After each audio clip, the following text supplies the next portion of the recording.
لال colour کا کچھ گاڑھا سا لکوڈ تھا۔ جب اس نے پوچھا تو نانی نے صرف اتنا کہا کہ وہ ایک فیملی ریسیپی ہے۔ یہ کہہ کر وہ ہنسنے لگی۔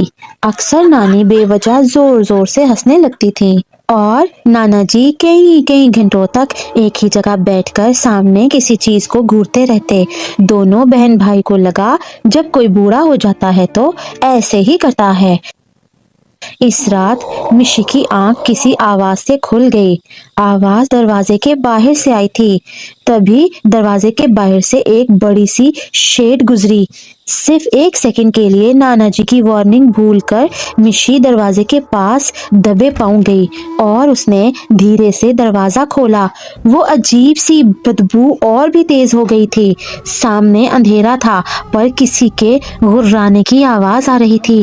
وہ کوئی جانور نہیں لگ رہا تھا، وہ کچھ اور ہی تھا۔ اس سے پہلے کہ مشی اس کے پاس جا کر کچھ سمجھ پاتی، اچانک سے کسی نے اس کے کاندھے پر ہاتھ رکھا اور اس کی چیخ نکل گئی۔ اس کے پیچھے اس کی نانی تھی۔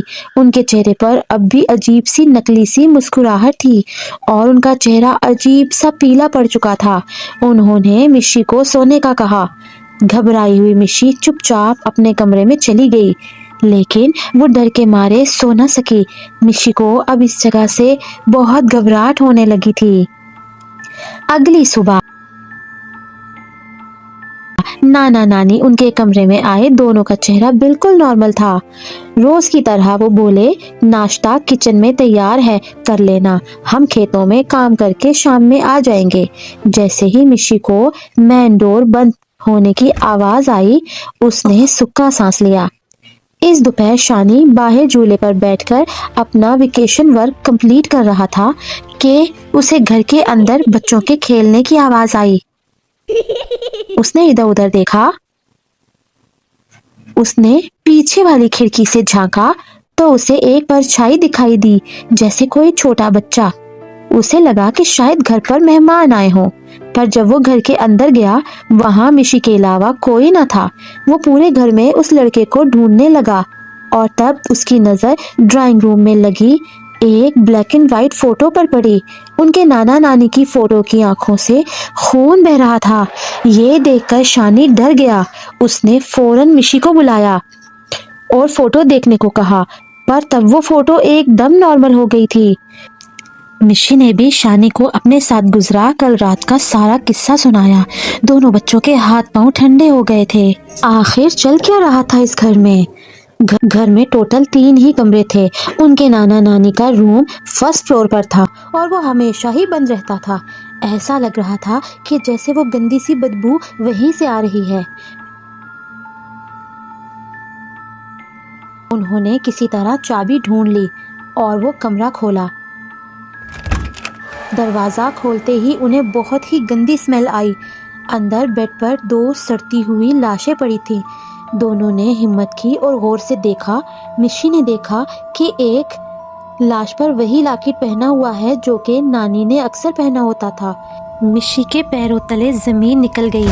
وہ سمجھ چکی تھی یہ لاشیں اس کی نانا نانی کی ہیں، اور اگر یہ لاشیں ان کے نانا نانی کی ہیں تو وہ کون ہیں جن کے ساتھ وہ اب تک تھے؟ وہ کون ہیں جن کے ساتھ وہ اب تک رہ رہے تھے؟ اس سے پہلے کہ مشی اور شانی کچھ سمجھ پاتے، اس کمرے میں بچوں کی آوازیں گونجنے لگیں۔ دونوں مشی اور شانی کمرے میں انہیں ڈھونڈنے لگے۔ آخر یہ آوازیں آ کہاں سے رہی تھی؟ پورے کمرے میں ڈھونڈتے ڈھونڈتے شانی نے غلطی سے ایک بک شیلف کو ہاتھ لگا دیا۔ تعجب کی بات یہ تھی کہ بک شیلف کسی دروازے کی طرح کھل گئی۔ اس کے پیچھے تھا ایک سیکرٹ روم۔ دونوں میں سے کسی کی ہمت نہیں ہو رہی تھی اندر جانے کی، پر تبھی سیکرٹ روم سے کچھ بچوں نے ان کا نام پکارا۔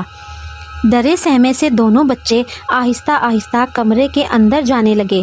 اندر کافی اندھیرا تھا، اس لیے کچھ بھی دکھائی نہیں دے رہا تھا، پر اچانک ہی ایک ہلکی سی روشنی کمرے کی دوسری طرف سے آنے لگی۔ اب ان بچوں کی آوازیں تیز ہو گئی تھی، مانو کئی بچے درد میں رو رہے ہوں۔ ایسا لگ رہا تھا کہ وہ آوازیں کچھ کہنا چاہ رہی ہیں۔ جب وہ دونوں کمرے کی دوسری طرف گئے تو دونوں کا ڈر اور بڑھ گیا۔ کمرے کے بیچوں بیچ کھوپڑیوں کا ڈھیر پڑا ہوا تھا اور راکھ راکھ بھی پڑی ہوئی تھی، جس سے پتہ چلتا تھا کہ یہاں جادو وغیرہ کیا جاتا تھا۔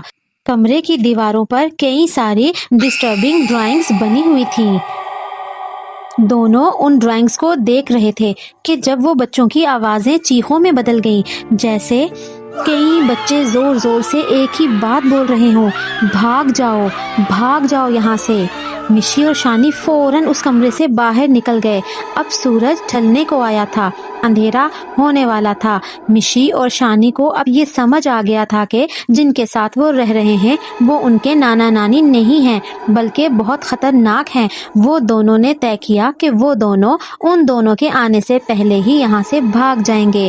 دونوں جلدی جلدی فرسٹ فلور سے نیچے اتر کر گھر کے فرنٹ ڈور پر پہنچے، پر فرنٹ ڈور تو بند تھا، خود بخود ہی بند ہو گیا۔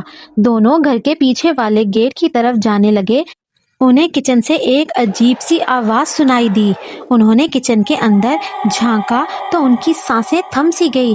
کچن کے بیچوں بیچ وہ دونوں عجیب سے انسان نما حیوان بلکہ شیطان جو نانا نانی کی طرح کا روپ دھارے ہوئے تھے، وہ جانوروں کی طرح کچھ کھا رہے تھے۔ ان کے پورے چہرے پر خون لگا تھا، دونوں کے جانوروں جیسے لمبے پیلے دانت تھے۔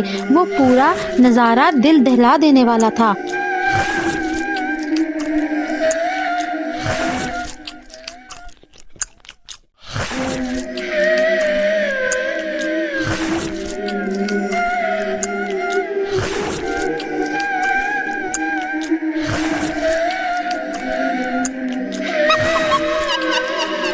تبھی نانی کا سر ایک دم سے ان دونوں کی طرف گھوما۔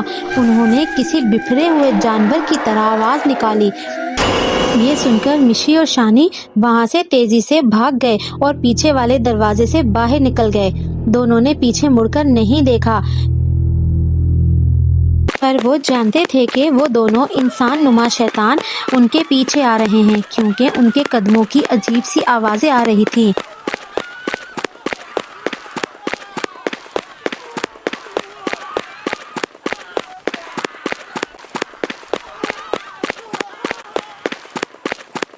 بہت زیادہ ڈر گئے تھے یہ دونوں۔ بھاگتے بھاگتے وہ دونوں ایک مسجد کے قریب پہنچے اور کچھ سوچے سمجھے بغیر اندر چلے گئے۔ دونوں نے ایک بار بھی پیچھے پلٹ کر نہیں دیکھا۔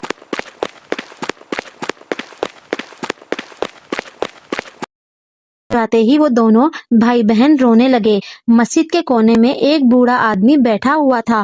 بچوں کو ایسا ڈرا سہما بیٹھا دیکھ کر وہ ان کے پاس چلا آیا اور سوال پوچھنے لگا کہ آخر اتنی رات کو وہ دونوں بچے یہاں کیا کر رہے ہیں۔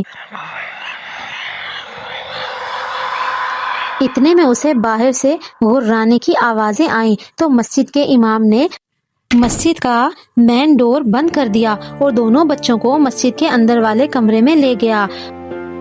اس نے اپنے موبائل سے کسی کو کال کی۔ اس کے بعد وہ بچوں کے پاس گیا اور ان سے پوچھا وہ دونوں بچے کیسے ان درندوں سے ٹکرا گئے۔ مشی کے منہ سے تو کچھ بھی نہیں نکل پا رہا تھا، حالانکہ وہ بتانے کی کوشش کر رہی تھی، پر شانی نے ساری کہانی سنائی۔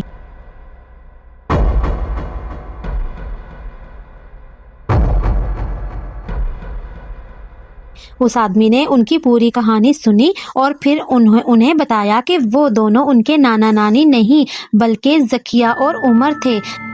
زکیہ اور عمر بہت سال پہلے ایک چھوٹے سے گاؤں میں رہتے تھے۔ انہیں ہمیشہ سے بچے چاہیے تھے، پر کبھی کوششوں کے باوجود بھی زکیہ کو بچہ نہیں ہوا۔ جب ڈاکٹرز نے بھی ان کی مدد نہیں کی تو انہوں نے کالے جادو کی مدد لی۔ آخری بار ان دونوں کو اسی جنگل میں ایک عجیب سا ریچول کرتے ہوئے دیکھا گیا تھا، پھر دونوں تبھی غائب ہو گئے اور کئی سالوں تک